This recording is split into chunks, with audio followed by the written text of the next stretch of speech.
ममता बनर्जी कह रही है कि तुम मुझे जेल भेजोगे, मैं तुम सबको जेल भेज दूंगी। मतलब एकदम जबरदस्त हो गया है मामला भाई। उनको भी हालांकि लग रहा है कि जो उन्होंने किया है, अगर आप देखिएगा नियम कायदे के हिसाब से तो जेल जाने का मामला बन सकता है। इसीलिए वो अभी से हड़का रही है कि मुझे भेजोगे तो मैं तुम सबको भी जेल भेज दूंगा। ममता बनर्जी बार बार जेल की बात कर रही है। क्या उन्हें जेल जाने का डर सता रहा है? और अगर उन्हें जेल जाने का डर सता रहा है तो इसके पीछे वजह क्या है? किस आरोप में कितने टाइम के लिए ममता बनर्जी को जेल हो सकती है? क्या ममता बनर्जी जेल जाने पर राष्ट्रपति शासन लगाकर बंगाल का चुनाव होगा? यह सब आपको बताऊंगा, लेकिन पहले देखिए कि ममता बनर्जी की इस पॉलिटिक्स पर बीजेपी ने कैसे पलटवार किया। भाई बीजेपी पूछ रही है कि बंगाल में टीएमसी के इतने नेताओं पर रेड पड़ी, तब तो ममता बनर्जी बीच में नहीं आई। आज एक प्राइवेट संस्था पर रेड पड़ी तो ममता बनर्जी फाइल उठा के चल दी। बीजेपी पूछ रही कि क्या ममता बनर्जी को डर है कि उनके भ्रष्टाचार का सच सामने आ जाएगा? सुनिए बीजेपी क्या आरोप लगा रही है। ऐसा क्या घबराहट है कि भ्रष्टाचार बचाओ मार्च ममता बनर्जी और तृणमूल कांग्रेस एक प्राइवेट कंपनी पर हुए सर्च और सीजर के ऑपरेशन के लिए निकाल रही है?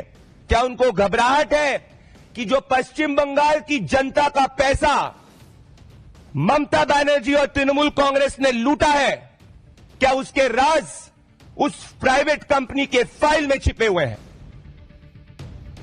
बीजेपी ने कोयला घोटाले का कनेक्शन ममता बनर्जी से जोड़ा तो ममता बनर्जी और भड़क गई।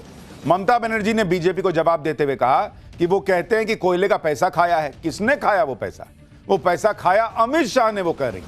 जगन्नाथ चट्टोपाध्याय बीजेपी के प्रदेश महासचिव से पैसा जाता है शुवेंदु अधिकारी के पास और उनसे पैसा जाता है अमित शाह के पास। ये ममता बनर्जी आरोप लगा रही है।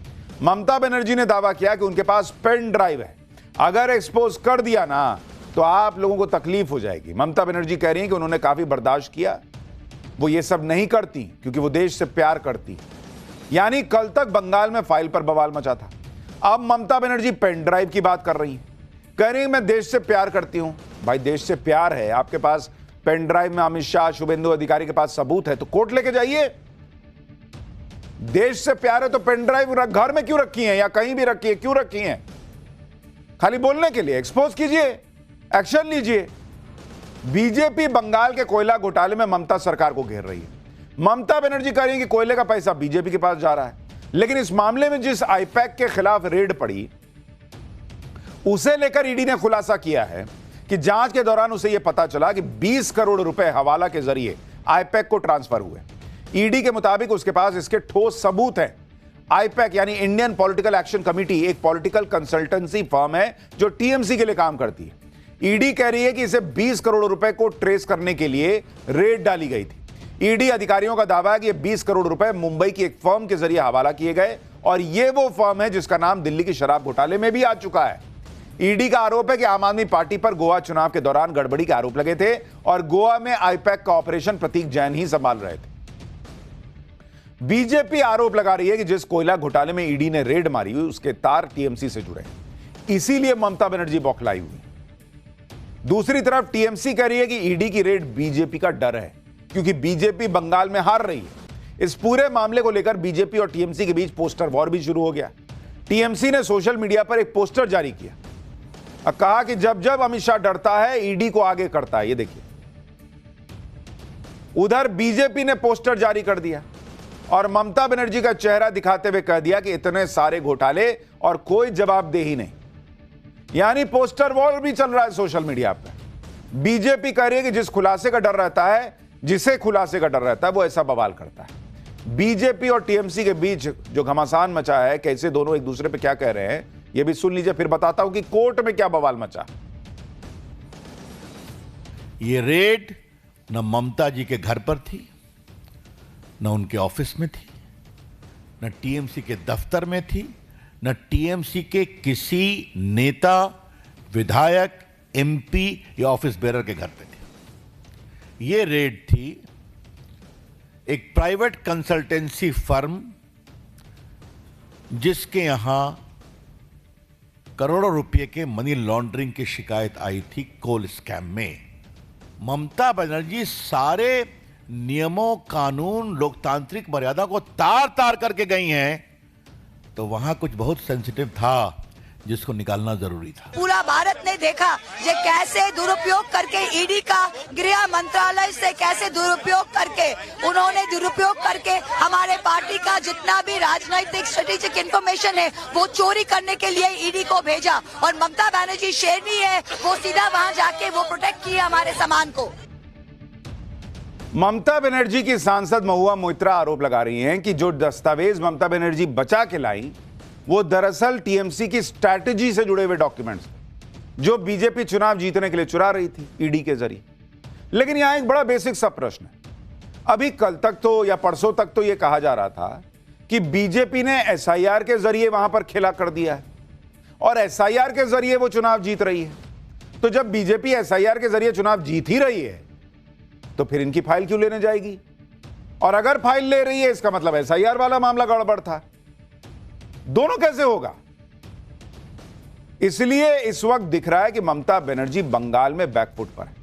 वो दिखने का प्रयास कर रही है कि मैं फ्रंट फुट पर हूं। वो खुद को जो बार बार उनके सांसद बाग बाग बोल रहे हैं वो बंगाल में बीजेपी के खिलाफ अपना नैरेटिव तैयार कर रहे हैं कि देखो बंगाली अस्मिता, बंगाल की अस्मिता के लिए मैं लड़ती हूं और मैं शेरनी हूं। ये मैसेजिंग है, पॉलिटिकल मैसेजिंग और कुछ नहीं है। आप देखिए वहां जो सांसद बैठे थे पोस्टर लेकर बैठे थे, उस पर लिखा था कि Amit Shah plus ED versus people of Bengal. वो फोटो दिखाई जरा जो गेट पे सब बैठे हुए। तो ममता बनर्जी इसको लड़ाई बना रही हैं बंगाल की जनता वर्सेस मोदी शाह। ये देखिए Amit Shah plus ED versus people of Bengal. People of Bengal क्या है भाई? आपकी फाइल है, आप कह रही हैं आपकी पॉलिटिकल फाइल है, इसमें पीपल ऑफ बंगाल की कौन सी फाइल थी? ममता बनर्जी ने कल जो ईडी की रेड पर बवाल किया था उसमें वो अपने लिए माहौल बना रही है। लेकिन ये सब करके ममता बनर्जी और फंस रही है क्योंकि ईडी ममता बनर्जी के खिलाफ कोर्ट चली गई है। अपनी अर्जी में ईडी ने कल की रेड के बारे में जो कहा वो हैरान करने वाला है। ईडी ने अपनी अर्जी में बताया कि उन्होंने सीएम से यह कहा था कि भाई पीएमएलए की कार्रवाई चल रही है, आप दखल मत दीजिए। फिर भी सीएम ममता बनर्जी और बंगाल पुलिस ने जांच में बाधा डाली। ईडी ने आरोप लगाया कि मुख्यमंत्री और पुलिस अधिकारियों ने दखल देकर डिजिटल उपकरण और अहम दस्तावेज हथिया लिए। तलाशी के दौरान ईडी अधिकारियों को रोका गया, डराया गया। ईडी ने साफ कहा कि जो हुआ उससे उनकी जांच को गंभीर नुकसान पहुंचा है। भाई ईडी का हिसाब यह है कि कल को कोई फाइल लौटा भी दी जाए, कैसे पता चलेगा कि वो वही फाइल है जो ममता बनर्जी उठा के ले गई? अब तो चल गई फाइल, कोई एक हरी फाइल दे दो, कह दो कि यही था, जाओ ले जाओ। तो ईडी ने कोर्ट में ममता बनर्जी पर बड़े बड़े आरोप लगा दिए, लेकिन इंडी गठबंधन को इसमें कुछ भी गलत नहीं दिख रहा। ईडी के एक्शन पर इंडी गठबंधन के नेता क्या कह रहे हैं, सुनिए जरा। ईडी, सीबीआई और इनकम टैक्स को भारतीय जनता पार्टी अपनी निजी सेना मान के चलती है, प्राइवेट आर्मी बना के चल रही है। ये लोकतंत्र के लिए बहुत हानिकारक है। की कोई विश्वसनीयता नहीं है। ईडी मोदी जी की कठपुतली है और वो बार बार जब ऐसे काम करते हैं तो अपना डर, अपनी बौखलाहट दिखाते हैं। अब आप जरा एक सेकंड के लिए सोचिए कि देश के किसी दूसरे राज्य में, बीजेपी शासित राज्य में, कोई बीजेपी का मुख्यमंत्री पुलिस लेके जाता और ईडी से ऐसे फाइल लेके चला आता, फिर आप देखते कैसे गदर कटता कि बाप रे बाप, पुलिस का कैसा इस्तेमाल हो गया भाई, फाइल लूट ली गई, इस तरह की चीजें। ममता बनर्जी कर रही हैं तो कोई बात नहीं, ये तो ईडी और मोदी से लड़ रही हैं, इसलिए पुलिस से ऐसा करवा सकते। ये इंडी गठबंधन कह रहा है भाई, यही ना उनका हिसाब है। इंडी गठबंधन ईडी को लपेट रहा है। ऐसे ही हमले और राजनीतिक दबाव ईडी के अधिकारी लगातार झेल रहे हैं भाई। कभी उन्हें डराया जाता है, कभी उन पर हमले हो जाते हैं। कल की रेड के दौरान भी ईडी को धमकाया गया कहा जा रहा है। ईडी के सूत्रों ने खुलासा किया कि रेड के दौरान जब ममता बनर्जी वहां आई तो उन्होंने आईपैक के प्रतीक जैन का फोन अपने हाथ में ले लिया और अपने पास रख लिया। ईडी सूत्रों के मुताबिक ममता बनर्जी आईपैक के कुछ कर्मचारियों के फोन भी अपने साथ ले गई। इतना ही नहीं, ईडी अधिकारियों का भी फोन थोड़े समय के लिए ले लिया गया, लेकिन फिर वापस कर दिया गया। ईडी सूत्रों के मुताबिक ममता बनर्जी के साथ मौजूद डीजीपी ने ईडी के 3 अधिकारियों से कहा कि पंचनामा में कुछ भी रिकॉर्ड न करें और यह दिखाएं कि कुछ भी बरामद यानी रिकवरी हुई नहीं है। अगर ऐसा नहीं किया तो वो ईडी अधिकारियों को गिरफ्तार कर लेंगे। ईडी के अधिकारियों का कहना है कि उस समय 3 ईडी अधिकारी थे, जबकि दूसरी तरफ दर्जनों पुलिस अधिकारी और सीएम को दी गई जेड सिक्योरिटी की टीम भी मौजूद थी। ईडी के सूत्रों के मुताबिक अधिकारियों को डराने धमकाने की कोशिश हुई और रिपोर्ट में असली बात लिखने से रोका गया। सूत्रों का यह भी दावा है कि डीजीपी ने ईडी अधिकारियों से कहा कि अब हम एफआईआर करेंगे और आप लोगों को गिरफ्तार करेंगे। सूत्रों का कहना है कि इंडिपेंडेंट विटनेस भी वहां मौजूद थे। कोलकाता पुलिस और सीएम के स्टाफ ने उन्हें भी परेशान और डराने की कोशिश की। यह ईडी के सूत्र दावा कर रहा है। अगर ईडी के सूत्रों की बात सच है तो आप सोचिए कितनी बड़ी बात है कि सीधे सीएम के सामने जांच एजेंसी के लोगों को धमकाने का आरोप लग रहा है, उन पर सबूत मिटाने का दबाव डालने का आरोप लग रहा है। और शायद इसीलिए बंगाल के राज्यपाल कह रहे हैं कि यह विनाशकाले विपरीत बुद्धि है। सुनिए उनको। Of the whole incident as it has unfolded itself through the media, it makes me say it is an endorsement of the saying Vinashkale Viparit Buddhi. ED कह रही है कि ममता बनर्जी ने उनके काम में बाधा डाली, लेकिन ममता बनर्जी को इसमें कुछ गलत नहीं दिखा। ममता बनर्जी ने कहा कि उन्होंने तो टीएमसी चेयरपर्सन के तौर पर दखल दिया था, न कि मुख्यमंत्री के तौर पर। ममता बनर्जी ने कहा कि ईडी की रेड सुबह 6 बजे से चल रही थी, जबकि वो तो 12 बजे वहां पहुंची। ममता बनर्जी ने कहा कि उन्हें एहसास हुआ कि वो हमारी पार्टी की रणनीति के डिटेल्स ले जा रहे हैं, इसलिए वो वहां भागी भागी पहुंचे। भाई सवाल तो ममता बनर्जी से भी है कि 6 बजे से रेड चल रही थी, 12 बजे तक वो उतने देर तक नहीं ले जा पाई स्ट्रैटेजी के डॉक्यूमेंट्स। ममता बनर्जी ने कहा कि अगर मेरी पार्टी ही नहीं रहेगी तो मैं लोगों के लिए लड़ूंगी कैसे। यानी ममता बनर्जी की पार्टी उस हरी फाइल पर डिपेंडेंट है। हरी फाइल गई, टीएमसी गई। ममता बनर्जी तो डंके की चोट पर कह रही कि उन्होंने कुछ गलत नहीं किया। उल्टे ममता बनर्जी ने ईडी के खिलाफ एफआईआर ठोक दी। ममता बनर्जी ने ईडी के खिलाफ 3 एफआईआर करवाई हैं। खुद ममता बनर्जी ने अज्ञात ईडी अधिकारियों और सीआरपीएफ जवानों के खिलाफ एफआईआर करवाई है। ईडी के खिलाफ आपराधिक रूप से धमाका, चोरी, जबरन घर में घुसने जैसे आरोप लगाए गए।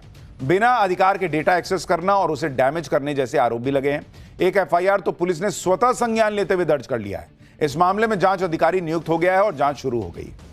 लेकिन ईडी कह रही है कि उनके अधिकारियों को डराने के मकसद से जानबूझकर यह एफआईआर की गई। उधर बीजेपी कह रही है कि ममता बनर्जी ने जो किया वो सीधे संविधान पर हमला है। टीएमसी ईडी को लेकर बीजेपी पर सवाल उठा रही है। एक बार जरा ये टक्कर कैसे और आगे बढ़ी देखिए, फिर आपको बताता हूं कि ईडी चाहता क्या है। It's a completely criminal offence. 2021 में हमने देखा एक सीनियर पॉलिटिशियन, एक चीफ मिनिस्टर जो संविधान हाथ में रखते हुए ओथ लिया है, उनका इस तरीके से कार्रवाई सीधा संविधान के ऊपर हमला है। ईडी में विशेष रूप से केवल ईडी के लोगों को क्यों, खास लोगों को, विपक्ष को ही क्यों पकड़ा जा रहा है, यह एक बहुत बड़ा प्रश्न सामने आता है।